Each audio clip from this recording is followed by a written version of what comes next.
Bom dia, irmãos. É uma bênção, um privilégio podermos estar aqui mais uma vez nessa quinta-feira para ouvirmos um pouquinho da Palavra de Deus, aquilo que ela tem a nos ensinar, a nos exortar, a nos instruir. E hoje nós estudaremos sobre Salmo 1 no nosso tempo de devocional em família.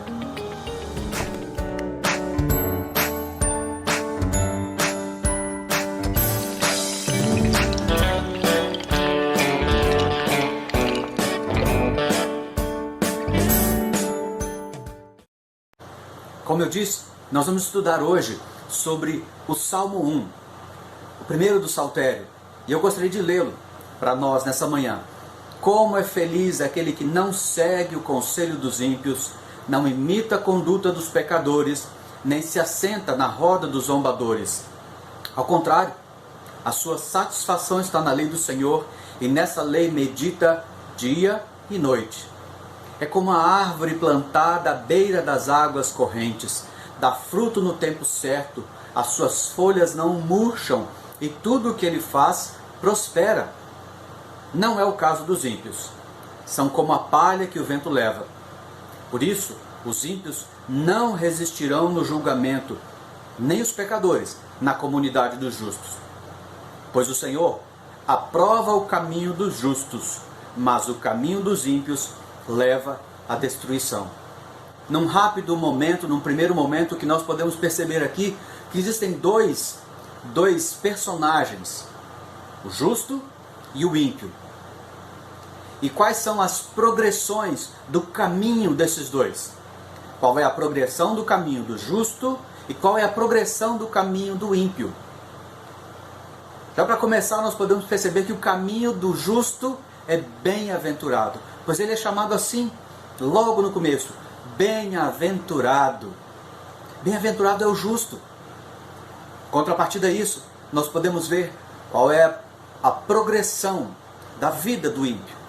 E aqui o salmista o compara como a palha que o vento leva.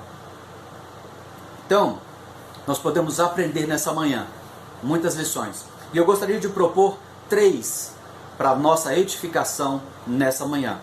A primeira delas é: quem você tem seguido? Quem você tem seguido? O capítulo 1, ele começa como é feliz, em uma outra versão, bem-aventurado, aquele que não segue o conselho dos ímpios, não imita a conduta dos pecadores, não se assenta na roda dos escarnecedores. 3 negativas, 3 não, que são aplicados aqui. Não segue o conselho dos ímpios, não imita a conduta dos pecadores, não se assenta na roda dos escarnecedores. Uma progressão neste caminho aqui que nós podemos ver. E aí essa pergunta ela é bem aplicada ao nosso tempo de hoje. Quem você tem seguido? A quem você tem dado ouvidos? Quais são os conselheiros que têm influenciado a sua mente e o seu coração? Nós temos percebido ultimamente na televisão, nas mídias, influenciadores que tentam nos passar medo, insegurança, incerteza. Nós, irmãos, nós temos em quem confiar. Nós, irmãos, temos a palavra de Deus.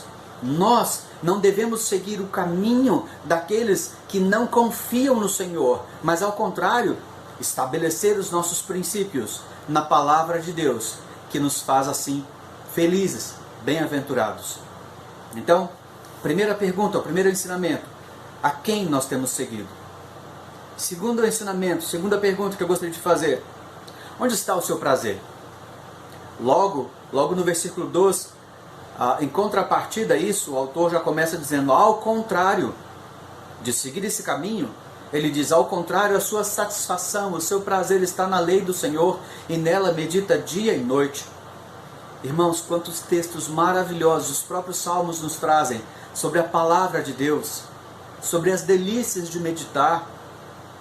Provérbios, por exemplo, um dos textos que nos traz essa preciosidade da palavra de Deus, nos diz o seguinte: toda a palavra de Deus é pura, escudo é para os que confiam nele. A palavra de Deus é escudo para aqueles que confiam nele. Provérbios 30, versículo 5. Onde está o seu prazer? Onde está o seu prazer? Talvez nos últimos dias você tenha andado aflito, preocupado, às vezes acordando à noite, não sabendo em que pensar, em que meditar, e os seus pensamentos divagam e você começa a pensar na economia, na saúde, nos postos de atendimento que já estão ficando lotados, e a sua mente começa a ficar perturbada, ansiosa, preocupada. Diante dessas coisas, o que a palavra de Deus nos instrui é que nós devemos nos encher da palavra de Deus. A palavra de Deus nunca falhou, não falha e também nunca falhará. Nenhuma das promessas do Antigo Testamento, todas elas se cumpriram, nenhuma deixou de se cumprir. Nenhuma vai deixar de ser cumprida, porque quem prometeu é Deus. Então, onde está o seu prazer? Redirecione o teu prazer, redirecione o seu foco. Ao invés de ficar meditando em coisas que não produzem frutos na sua vida, e veremos isso à frente, medite naquilo que pode trazer frutos, que pode produzir bons frutos na sua vida. Medite na palavra de Deus. E aqui eu não estou falando numa simples leitura, eu estou falando em meditar. São 24 horas meditando na palavra de Deus.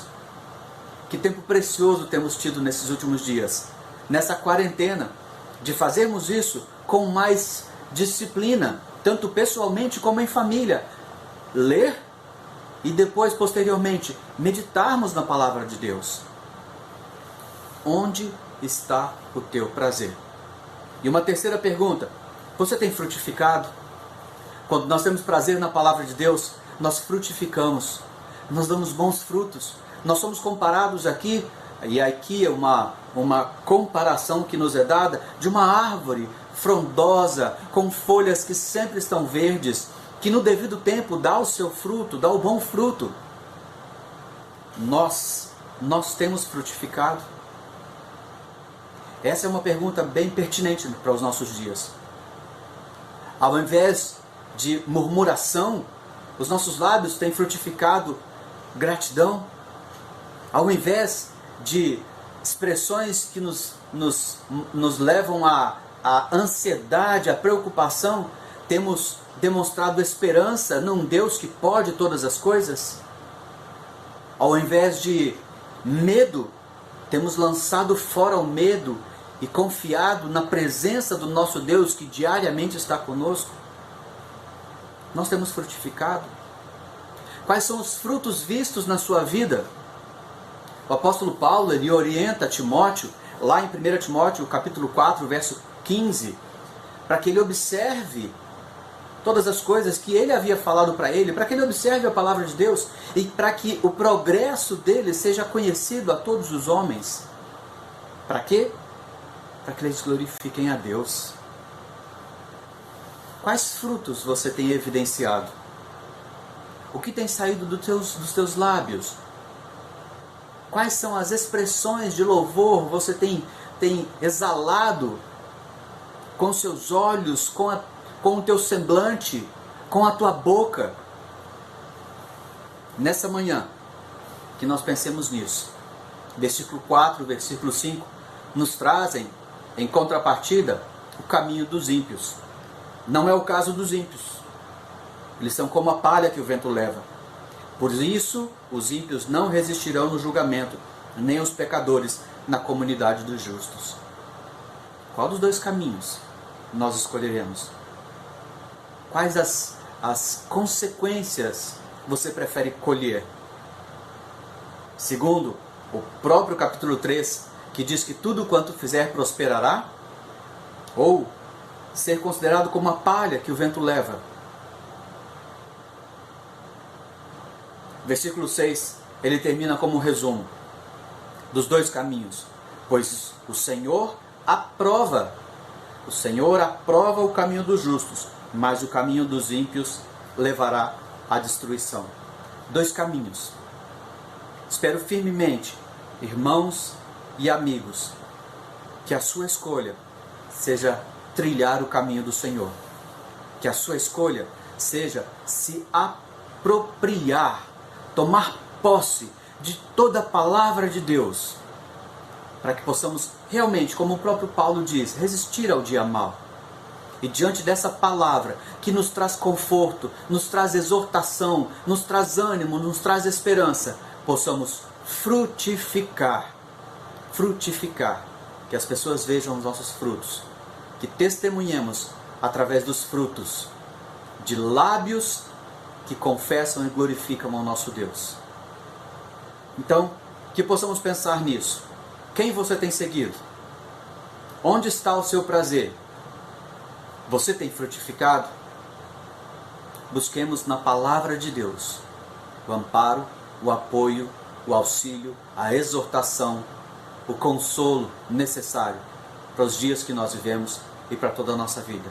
Que Deus nos abençoe, que a palavra dele esteja conosco, que o Espírito Santo nos traga à memória as suas ricas, poderosas e preciosas palavras.